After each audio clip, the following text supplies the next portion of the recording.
Halo, Assalamualaikum warahmatullahi wabarakatuh. Welcome back with me, Desi Puspitasari. Gimana kabarnya teman-teman? Semoga dalam keadaan sehat walafiat ya semuanya. Penasaran nggak aku kali ini membuat video apa? Jangan di skip ya, tonton sampai habis.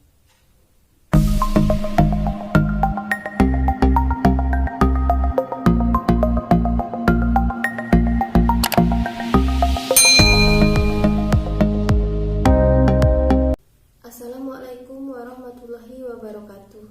Selamat pagi, yang terhormat Bapak Ibu penguji.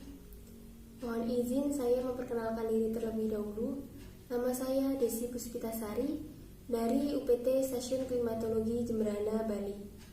Pada kesempatan kali ini, saya akan mempresentasikan hasil ulasan jurnal dengan judul Pengaruh Perubahan Iklim terhadap Sektor Pertanian untuk Irigasi. Outline yang akan saya bawakan yang pertama pendahuluan, yang kedua metode penelitian, yang ketiga hasil pembahasan, dan yang terakhir penutup. Yang pertama pendahuluan. Judul jurnal yang saya ulas yaitu Impact of Climate Change on Agriculture for Local Paddy Water Requirement Irrigation in Barito Kuala, South Kalimantan, Indonesia, dengan 3 penulis.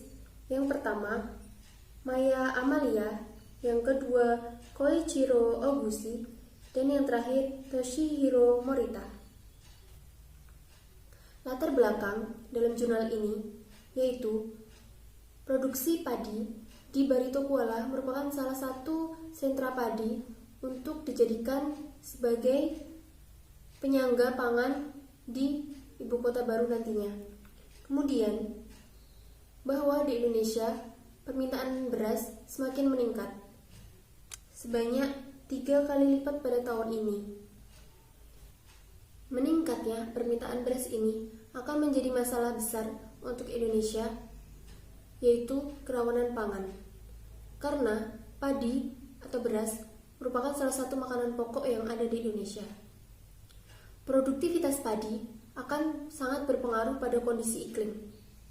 Saat ini, dunia termasuk Indonesia harus siap akan adanya perubahan iklim.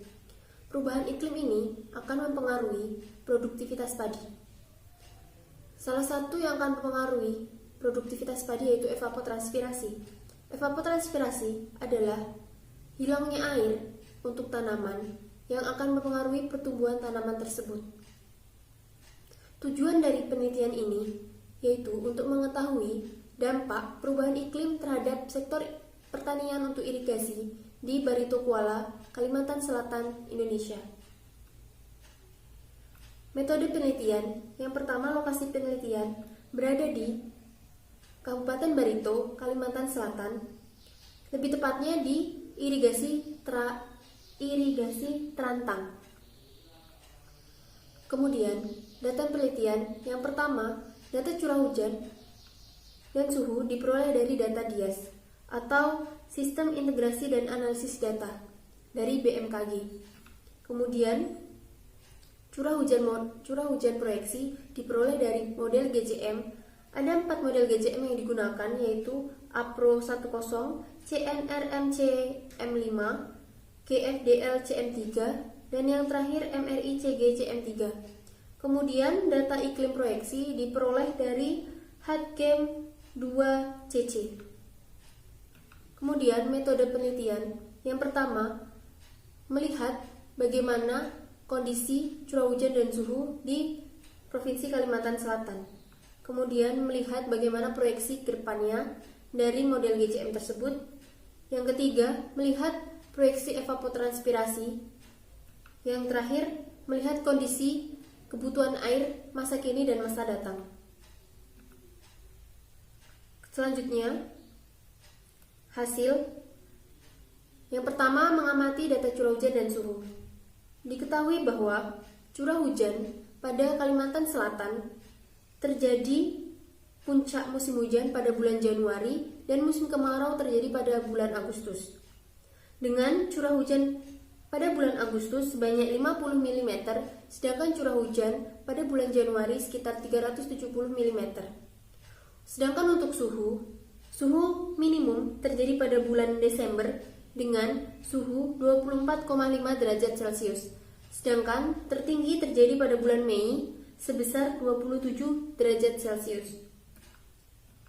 Untuk proyeksi curah hujan pada tahun 2050, diketahui bahwa proyeksi curah hujan pada bulan-bulan basah seperti bulan Januari, Februari, Maret, April mengalami lebih tinggi dibandingkan data historisnya pada semua model GCM. Tetapi pada bulan-bulan kering seperti bulan Agustus, September, Oktober, beberapa model GCM seperti Access dan MRI mengalami underestimate atau lebih rendah. Selanjutnya pada tahun 2090 sama dengan tahun 2050 bahwa pada bulan-bulan basah seperti Januari, Februari, Maret, April mengalami lebih tinggi nilainya dibandingkan data historisnya. Tetapi pada bulan-bulan kering seperti bulan Agustus, September, Oktober, data model Access dan juga data model MRI mengalami underestimate atau lebih rendah. Proyeksi evapotranspirasi. Proyeksi evapotranspirasi ini diperoleh data dari Kemen PUPR bahwa data evapotranspirasi saat ini rata-ratanya sebesar 4,51 mm per hari. Namun pada tahun 2050 meningkat 2 mm per harinya menjadi 6,53. Pada tahun 2090 hampir sama dengan 2050, namun lebih meningkat yaitu 6,62. Peningkatan evapotranspirasi ini akan sangat mempengaruhi produktivitas dari padi. Untuk mengetahui proyeksi kebutuhan air di sini pada tahun 2050 bahwa pada bulan-bulan kering Agustus, September, Oktober akan lebih membutuhkan air sebesar 30 mm per second. Kemudian pada tahun 2090 sama dengan tahun 2050 pada bulan Agustus, September, dan Oktober yang membutuhkan air lebih banyak dibandingkan bulan-bulan lainnya. Penutup, kesimpulan yang pertama, penelitian ini mengkaji dampak perubahan iklim pada masa kini atau tahun 1981 sampai dengan 2009 dan masa datang 2050 dan 2090. Kemudian dampak dalam model GCM ini yaitu suhu dan radiasi matahari juga evapotranspirasi akan meningkat. Yang ketiga, peningkatan nilai evapotranspirasi akan meningkatkan kebutuhan air sebesar 56% untuk bulan Juli dan 25% pada bulan September, Oktober. Kemudian yang terakhir, kondisi iklim ini akan sangat mempengaruhi kebutuhan air dan juga produktivitas padi. Terima kasih, sekian presentasi dari saya. Berikut beberapa daftar pustaka dari penelitian ini. Pertanyaan yang pertama yaitu, menurut kaidah penulisan KTI bahwa KTI harus akumulatif. Jelaskan terkait akumulatif dari jurnal yang saudari resume. Mohon izin menjawab maksud dari akumulatif, yaitu jurnal ini diambil dari berbagai sumber yang dapat diakui kebenarannya, yang dapat menambah kontribusi pada jurnal penelitian ini. Selanjutnya, berapa banyak sumber yang ada dalam jurnal ini? Jurnal ini memiliki 34 daftar pustaka. Pertanyaan selanjutnya, perubahan iklim berdampak pada produktivitas padi. Jelaskan dan buktikan. Produktivitas padi akan menurun jika air yang dibutuhkan tidak mencukupi. Sedangkan air ini berpengaruh pada evapotranspirasi. Evapotranspirasi ini akan dipengaruhi juga oleh perubahan iklim, sehingga Perubahan iklim terjadi pada evapotranspirasi akan mempengaruhi kebutuhan air, dan kebutuhan air ini akan mempengaruhi produktivitas padi atau penurunan padi.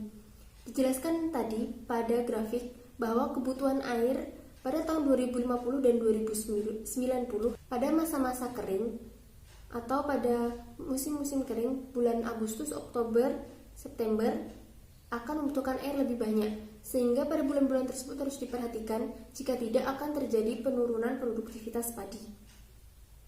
Pertanyaan selanjutnya, bagaimana hasil proyeksi untuk curah hujan total dan juga CDD?